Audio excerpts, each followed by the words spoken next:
सबसे पहले लिखो लाइट का डेफिनेशन क्या होता है। नहीं, वो रिफ्लेक्शन आप बोल रहे हैं। यहां पे लिखिए light is a kind of energy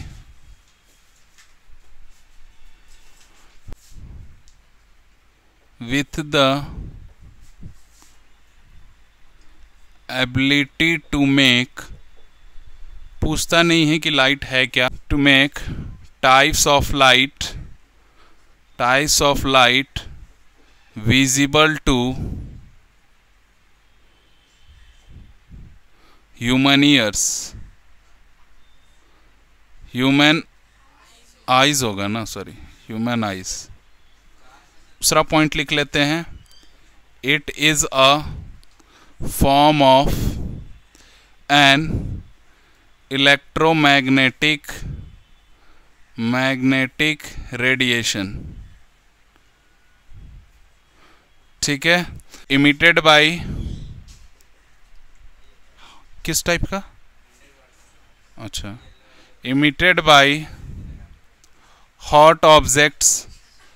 ये हॉट ऑब्जेक्ट्स क्या हैं, लाइक आपने देखा होगा हॉट ऑब्जेक्ट्स यानी कि ठंडे के दिनों में जो यूज़ करते हैं नाइक्रोम वायर जिसमें लगा होता है जनरली, है ना, या टंगस्टन वायर, जैसे कि ये बल्ब हो गया, बल्ब से रिलीज होगा, लेज़र से और सन से, ठीक है,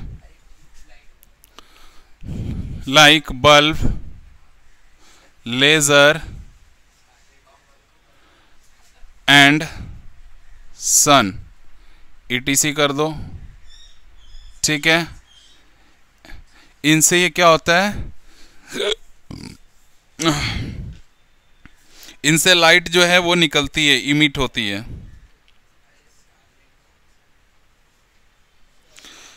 इसमें फोटोन भी होता है, इट कंटेन्स फोटोन लिख सकते हो, इसमें फोटोन भी होता है, इट कंटेन्स फोटोन।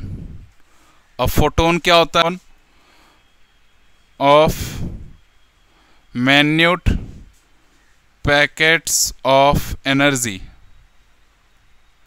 कहने का मतलब है कि जब लाइट में आप देख रहे होंगे ना, लाइट रेज जब ऐसे आती है, मान लो कि एक सूर्य की लाइट वहां से आ रही है, थोड़ा उसको बंद करो तो,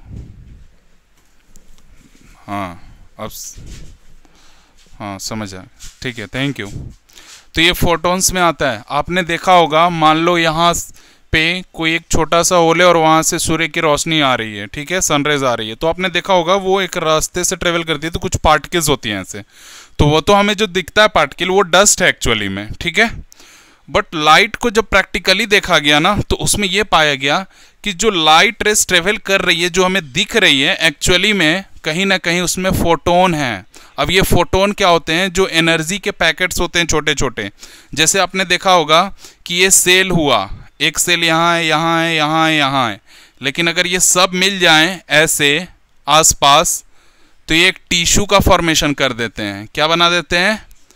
उसी प्रकार ये जो है लाइट्स, जो एनर्जी के पैकेट्स हैं, एनर्जी ऐसे ऐसे डिस्ट्रीब्यूटेड है डिफरेंट फॉर्म में, जब एनर्जी जुड़ गई, असेंबल हो गई, तो एक पैकेट बन गई छोटा सा।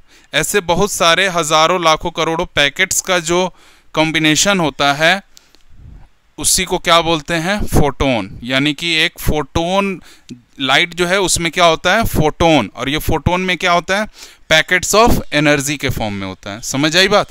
तो इसी तरह लाइट को डिफाइन करते हैं। तो ये लाइट के बारे में कुछ तथ्य थे जो आपको जानने ज़रूरी थे। अब जो नेक्स्ट टॉपिक है आपके बुक में, इसमें है रिफ्लेक्शन ऑफ लाइट, ठीक है। तो लाइट के कुछ कैरेक्टरिस्टिक्स होते हैं, ठीक है, अभी उनको पढ़ेंगे। लाइट के कुछ कैरेक्टरिस्टिक्स हैं, उनको पढ़ेंगे, जिसमें पहला है रिफ्लेक्शन ऑफ लाइट।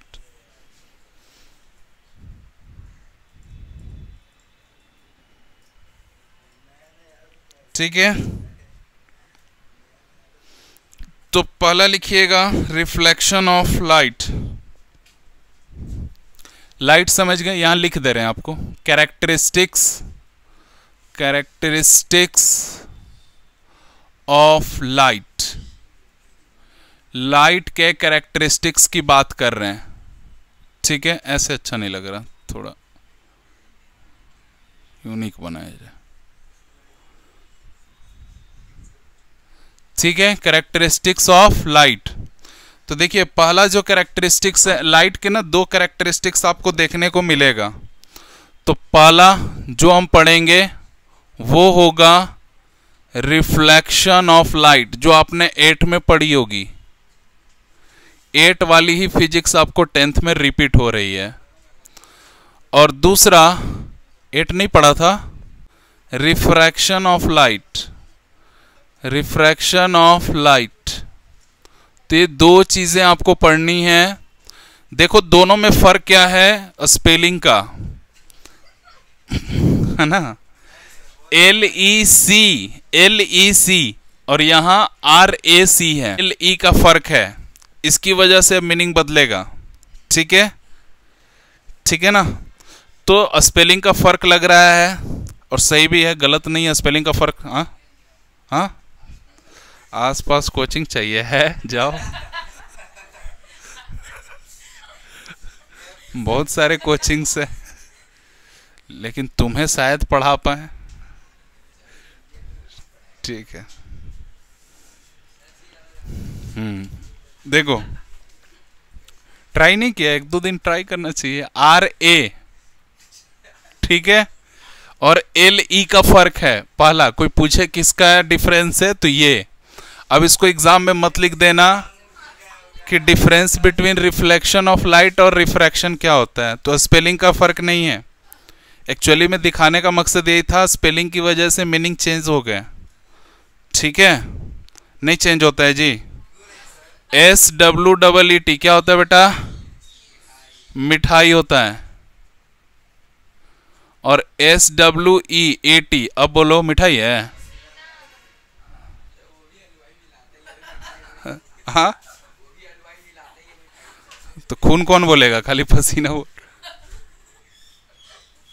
तो A और E की वजह से फर्क हुआ कि नहीं हुआ, तो हंस रहे हो। LE और RA की वजह से देखना कितना बड़ा फर्क हो जाएगा।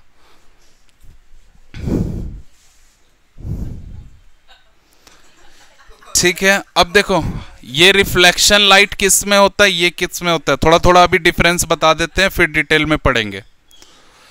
इसमें बोला गया कि ये हमेशा बाउंसिंग बैक ऑफ लाइट होता है, बाउंसिंग बैक ऑफ लाइट होता है। लेकिन एक टर्म जिसको हम ब्लू पेन से लिख रहे हैं वो मोस्ट इंपॉर्टेंट है, इन the same medium, in the same. अब ये क्यों लिखा, इसका इंपॉर्टेंस पता चलेगा अभी। रिफ्लेक्शन ऑफ लाइट में होता है क्या, इसमें लाइट में क्या होता है, passing of light, passing of light from one medium to another, याद रखना, from one medium to another medium, यही फर्क है। अब ध्यान से सुनते हैं, डायग्राम समझते हैं पहले। ये देखो, ये मान लो, अच्छा एक चीज और बताना भूल गए, इसमें सेम मीडियम है, इसमें मीडियम क्या है, चेंज है। ठीक है ना।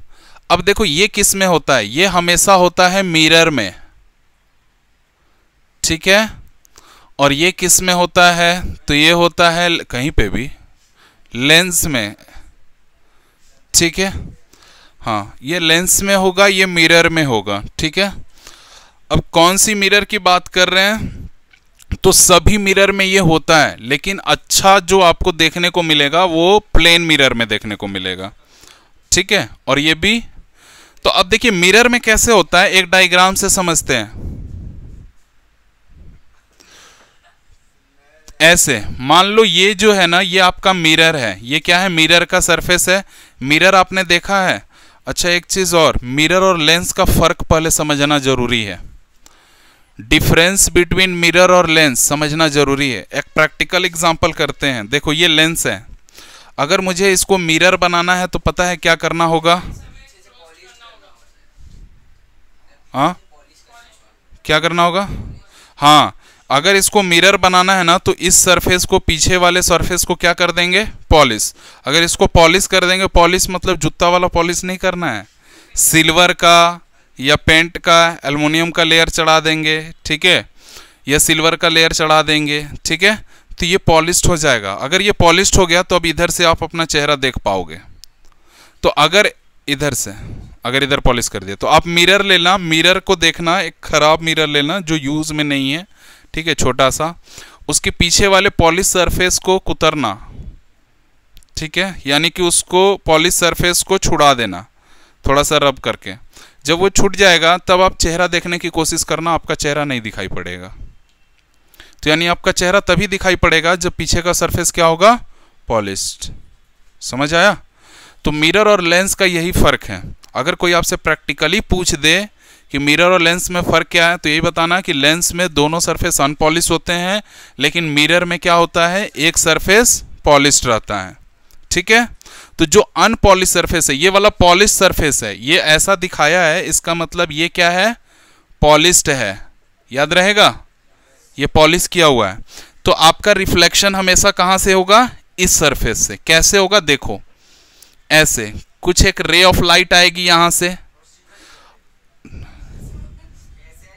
और इधर से ऐसे रिटर्न हो जाएगी। अब मानकर चलो कि जब ये रिटर्न हुई तो कहीं ना कहीं बीच में एक इमेजिनरी रे ऑफ लाइट होता है, या एक इसके डिस्टेंस को यहां से मेजर करते हैं और ये एंगल 90 डिग्री बनाता है। इस रे ऑफ लाइट को बोलते हैं नॉर्मल। ये सिंस रिफ्लेक्ट हो रहा है तो इसको बोलते हैं रिफ्लेक्टिंग लाइट, रिफ्लेक्टिंग रे भी बोलते हैं, ठीक है। ये इंसिडेंट हो रहा है तो इसको बोलेंगे इंसिडेंट रे, यहां लिख दे रहे हैं।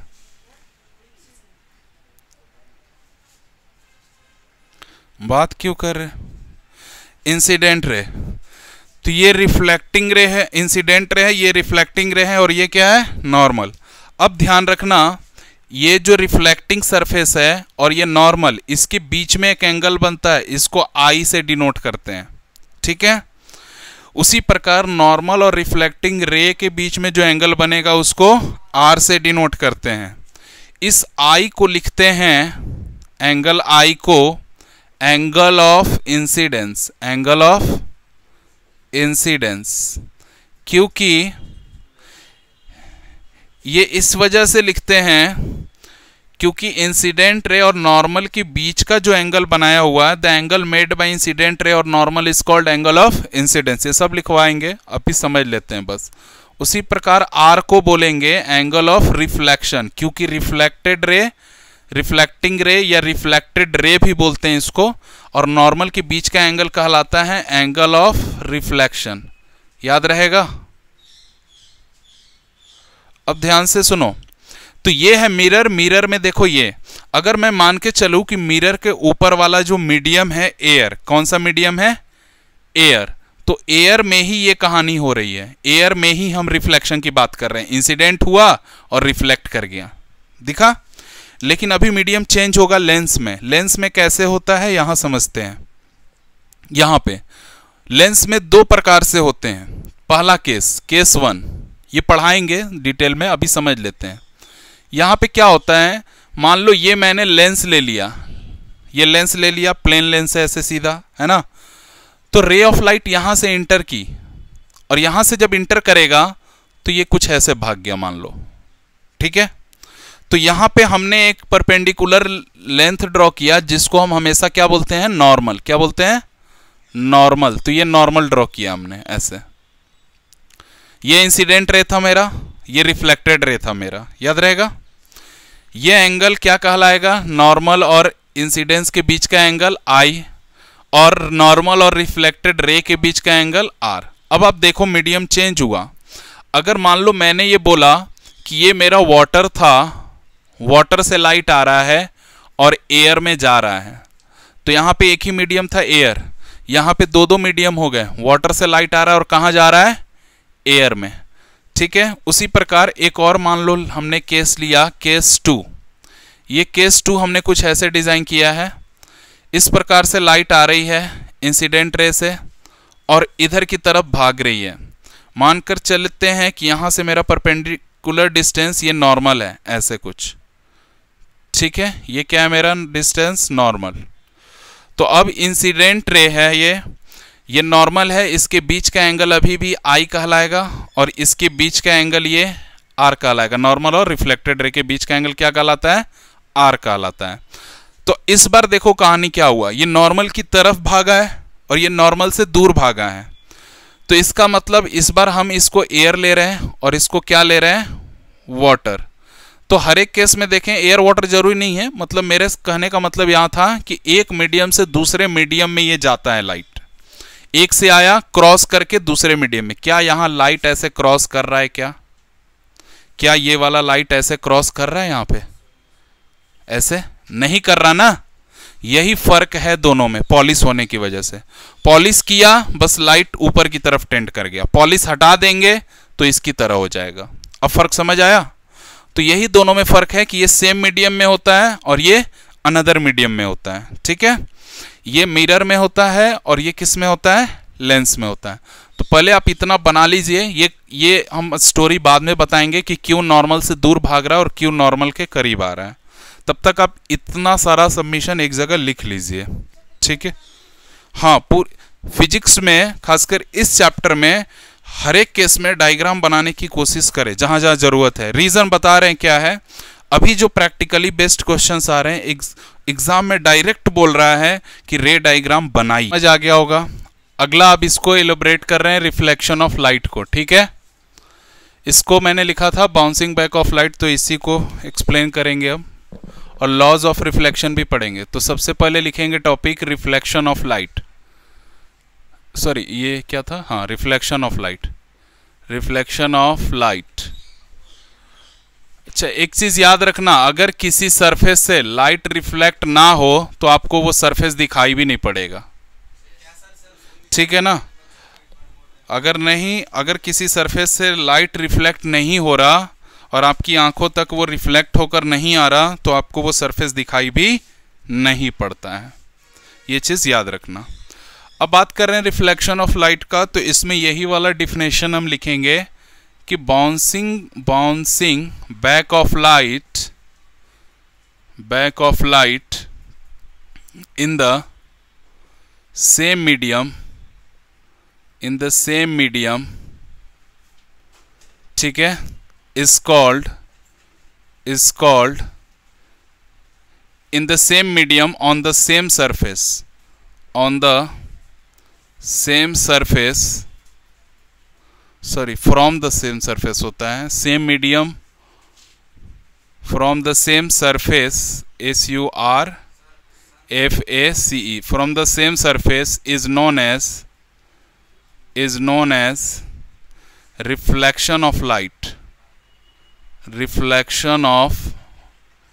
light, तो याद रखेंगे bouncing back of light in the same medium from the same surface is known as reflection of light. यहां पे याद रखने वाली बात है bouncing back of light, same medium, same surface, ठीक है।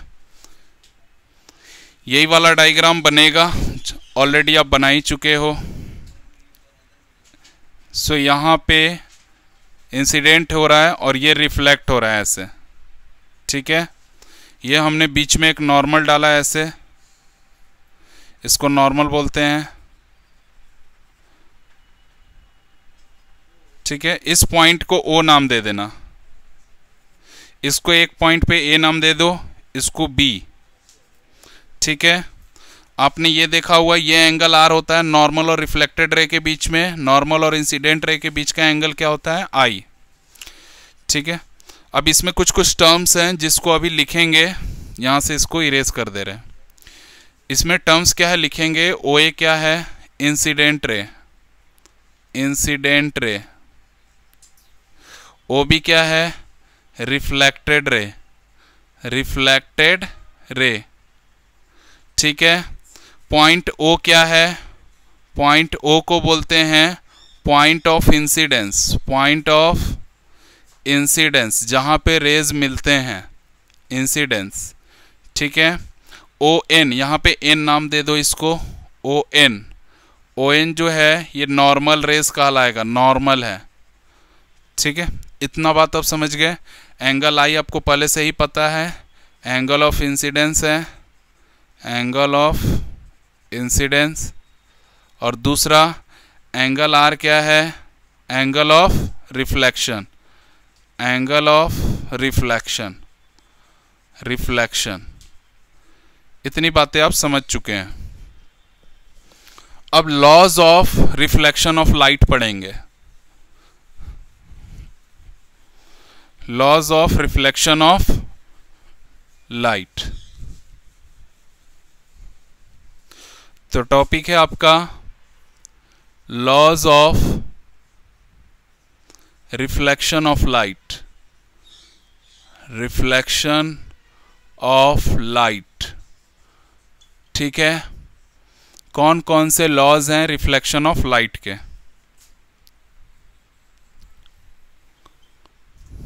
ठीक ना, तो फर्स्ट लॉ पढ़ेंगे। देयर आर, यहां लिख रहे हैं there are two laws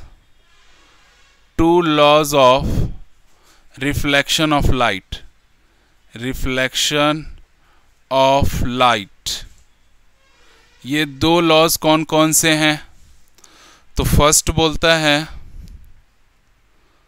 first में लिखेंगे loss, first law of reflection, first law of reflection, reflection. ठीक है, इसमें बोला गया, इसमें यही बात बोली गई कि ये आई और आर दोनों क्या होते हैं, equal. Angle of incidence is equals to angle of reflection. याद रहेगा, एंगल ऑफ इंसिडेंस किसके इक्वल, एंगल ऑफ रिफ्लेक्शन के। That is angle i is equals to angle r. Angle i किसके इक्वल है, एंगल आर के। Second laws यहां पे लिख रहे हैं, second law of reflection, second law of reflection. इसमें देखिए क्या बोला, ये incident ray, reflected ray, normal, तीनों एक ही प्लेन पे एक ही पॉइंट पे मिलते हैं, जिस पॉइंट का नाम है पॉइंट ऑफ इंसिडेंस। ठीक है, ये चीज लिखना है। The angle of, sorry, the incident ray comma the reflected ray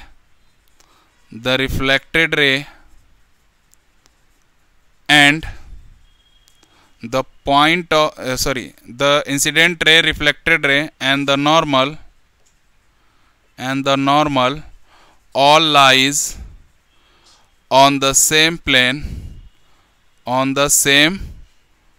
plane, and plane का स्पेलिंग PLAN होता है कि E भी होता है? नहीं, ठीक है, नहीं तो प्लान हो जाएगा। Same plane at the point of incidence, और इसका नाम है पॉइंट O। ठीक है, ये याद रखिएगा। तो यानी कि ये पहला रूल था, आई आर इक्वल होंगे। दूसरा रूल है कि OA, OB, ON तीनों एक ही प्लेन पे और एक ही पॉइंट पे लाई कर रहे हैं, पॉइंट ऑफ इंसिडेंस, इसको पॉइंट O बोला है मैंने। ठीक है, अब एक नोट लिखेंगे हम लोग यहाँ पे। ये नोट क्या है, ये एक नोट है, बहुत ही इंपॉर्टेंट नोट है, इतना लिखते चलिए। The laws of reflection, the laws of reflection is applicable to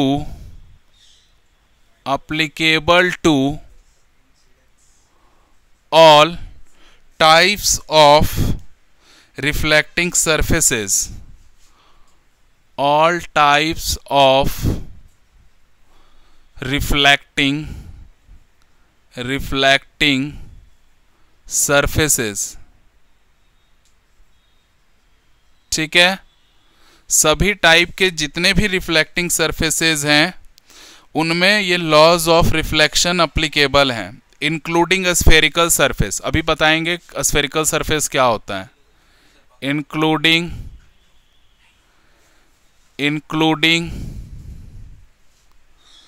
spherical surfaces.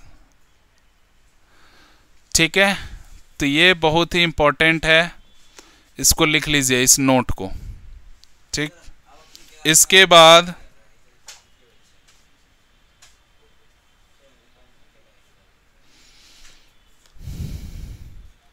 ये हो गया। इसके बाद जो टॉपिक हमें पढ़ना है वो हम पढ़ेंगे प्लेन। देखो यहाँ पे मैंने लिखा स्फेरिकल सरफेसेस, अब मुझे पढ़ना होगा ये प्लेन सरफेस था, ये कैसा सरफेस था, प्लेन। ये किसकी बात कर रहे हैं, स्फेरिकल, यानी कि प्लेन के साथ साथ स्फेरिकल सरफेसेस में भी ये लॉ अप्लीकेबल है, वहाँ भी ये रूल चल जाता है। तो मुझे पढ़ना होगा कि ये स्फेरिकल सरफेस होता क्या है। ठीक है, तो स्फेरिकल सरफेस का मतलब है जब यहाँ मिरर पढ़ रहे हैं, अभी हम मिरर के बारे में पढ़ेंगे। ठीक है, इसके बाद किसके बारे में पढ़ेंगे, मिरर। तो अगला टॉपिक है mirror.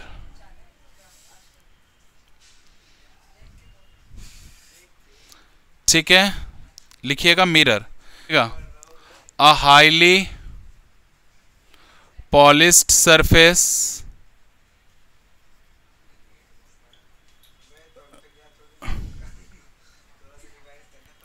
whose one-sided are unpolished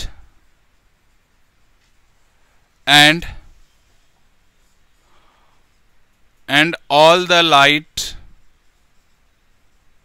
reflects, all the rays of light होता है, all the rays of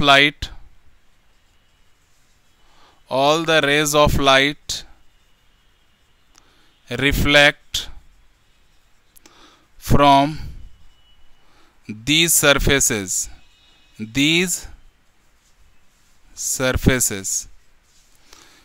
ठीक है, जैसा कि आपने वहां देखा था ऐसे कुछ, ये पॉलिश्ड सरफेस है और ये अनपॉलिश्ड सरफेस है, तो इसको बोलेंगे अनपॉलिश्ड सरफेस। और नीचे वाली जो सरफेस है ये पॉलिश्ड। अभी मैंने बताया सिल्वर से पॉलिश कर सकते हैं, पेंट से कर सकते हैं। ठीक है, क्रोमियम से भी कर सकते हैं। चलिए देखिए, तो ये अनपॉलिश्ड है, ये पॉलिश्ड, तो रिफ्लेक्शन किससे होगा, इस सरफेस से। तो इसी सरफेस को बोलते हैं रिफ्लेक्टिंग सरफेस। रिफ्लेक्टिंग सरफेस, इसी सरफेस को क्या बोलते हैं, रिफ्लेक्टिंग सरफेस। इस मिरर में ही हम पढ़ेंगे नेक्स्ट क्लास में, मिरर के बाद, कि दो टाइप्स के मिरर होते हैं। ठीक है, एक प्लेन और दूसरा स्फेरिकल। अभी यहाँ तक पढ़ते हैं।